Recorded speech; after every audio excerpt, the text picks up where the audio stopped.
এক লাফে রান্নার গ্যাসের দাম বৃদ্ধির প্রতিবাদে কালো শাড়ি পরে হাতা খুন্তি নিয়ে মিছিল করল তৃণমূল।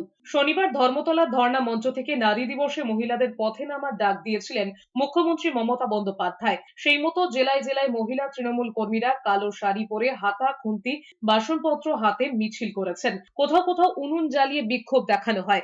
ধর্মতলা ধর্ণা মঞ্চে প্রতিবাদের ছবি। সেখানেও কালো শাড়ি পরে গ্যাস সিলিন্ডারের কাট আউট এবং বাসনপত্র নিয়ে উপস্থিত ছিলেন রাজ্যের মন্ত্রী শশী পাজা, চন্দ্রিমা ভট্টাচার্য সহ তৃণমূলের সাংসদ বিধায়করা। তখন মঞ্চের সাদা শাড়িতে মধ্যমণি মুখ্যমন্ত্রী মমতা বন্দ্যোপাধ্যায়।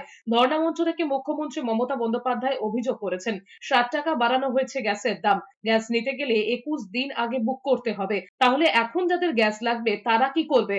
এত রান্নার গ্যাসের দাম বাড়িয়েছে, মেয়েরা রান্নাঘর অন্ধকার করে দিয়েছে, কি খাবে? তারপরে সেকেন্ড সিলিন্ডার আগে বলেছিল 21 দিন, এখন বলছে 25 দিন।